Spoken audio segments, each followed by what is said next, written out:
बिस्मिल्लाहिर्रहमानिर्रहीम। अस्सलाम वालेकुम। Welcome to my channel cook and knock. आप सबको दिल से ईद मुबारक।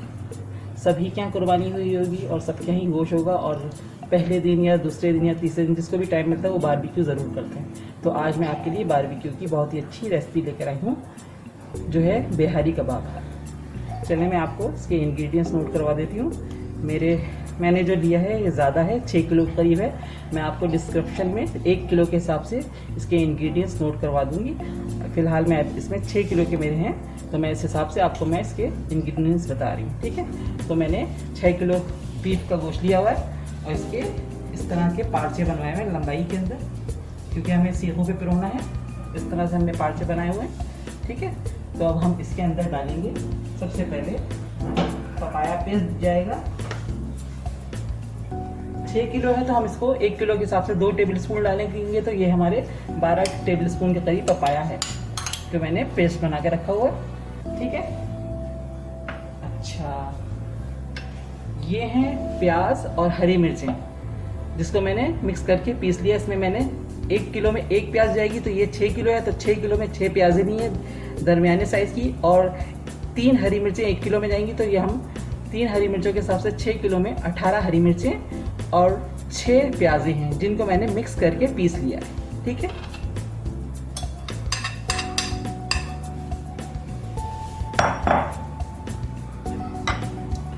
डेढ़ पाव है दही,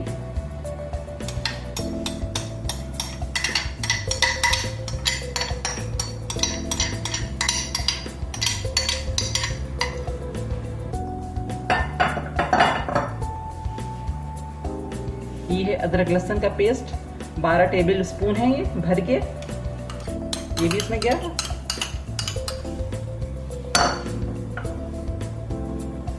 इसमें मेन इंग्रेडिएंट्स है सरसों का तेल यूज होता है इसमें, तो ये मैंने 1.5 पाव के करीब सरसों का तेल लिया है, ये भी इसके अंदर डाल दिया मैं।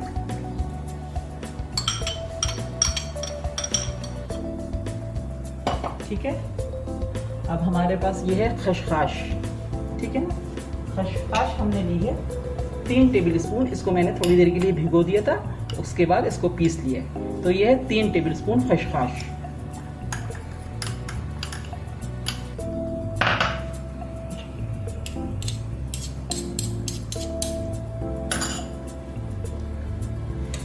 ये हैं red chilli powder 6 tablespoon. ये रेड चिली पाउडर तो आप अपने टेस्ट के हिसाब से कम या ज़्यादा कर सकते हैं। सॉल्ट टू टेस्ट जाएगा, मैंने ये 3 टेबल स्पून सॉल्ट लिया हुआ है।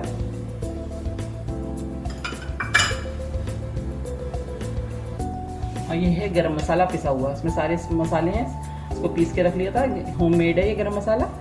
तो ये है 3 टेबल स्पून गरम मसाला, ठीक है। ये हमारे सारे मसाले हो गए हैं इसके अंदर। अब हम इसको अच्छे से मिक्स करेंगे, हैंड वॉश किए हुए हैं मैंने, अब मैं इसको अच्छे से मिक्स करूंगी।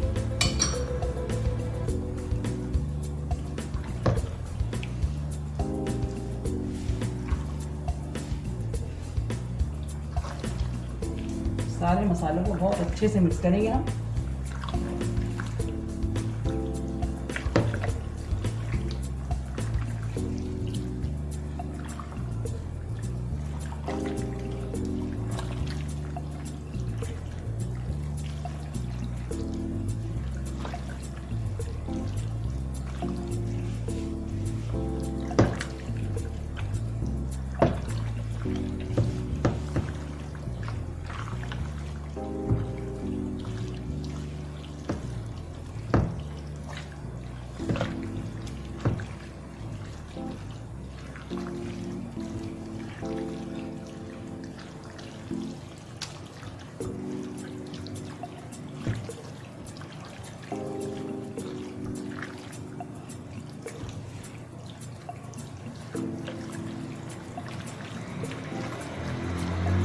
ये देखिए मैंने इसको मिक्स कर दिया अच्छे से।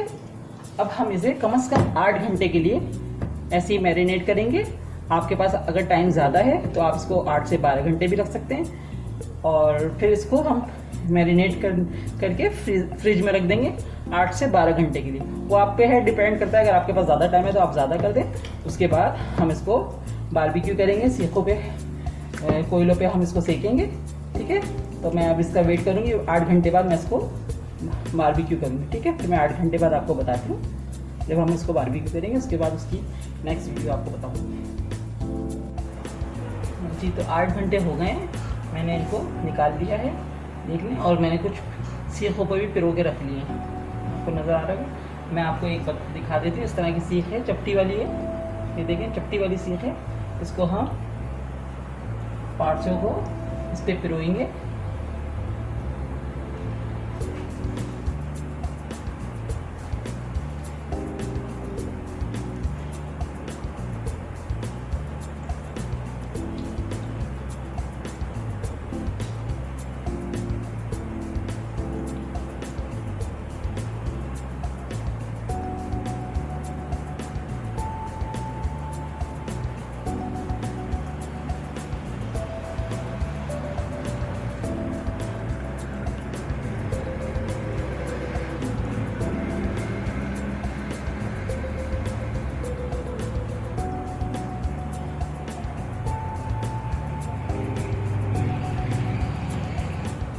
ये देखिए मैंने एक सीख पिरो ली है इस तरह से, और इस पर जो मसाला है वो ऊपर से लगाते रहें इस तरह से, ठीक है।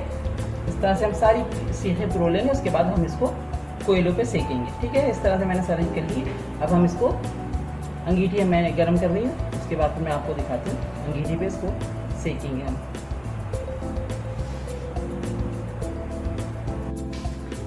देखिए हमारे कोयले सुलग गए हैं। अब मैं इसके ऊपर सीखें लगाऊंगी।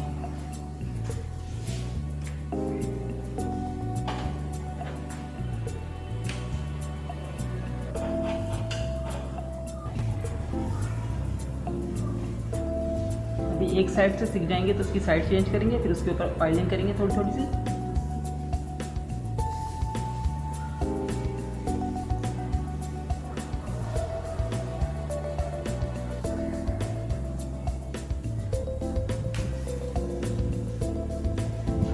एक साइड से हो गए, मैंने इसकी साइड चेंज कर दी। अब हम इसको थोड़ी थोड़ी सी ऑयलिंग करेंगे।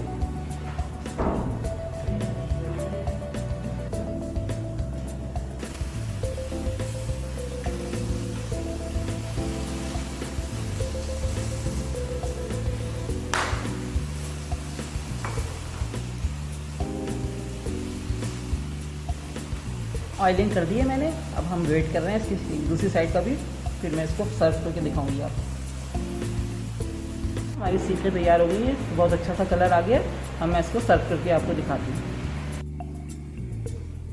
देखिए हमारे कबाब सिककर बहुत ही ज़बरदस्त से तैयार हो चुके हैं।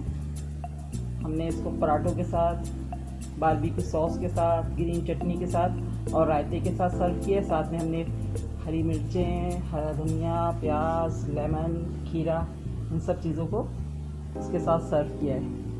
बहुत डिलीशियस रेसिपी है, ज़रूर ट्राई कीजिएगा। बहुत अच्छी रेसिपी है, देखकर आपको लग रहा होगा कैसी है। अगर आपको मेरी ये रेसिपी पसंद आ रही है तो प्लीज़ मेरे चैनल को सब्सक्राइब कीजिए, लाइक कीजिए, कमेंट्स कीजिए और अपने फ्रेंड्स के साथ शेयर कीजिए। ईद का मौका है तो मिठाई भी साथ में है आप सबके लिए। आप सबको मेरी तरफ से दिली ईद मुबारक।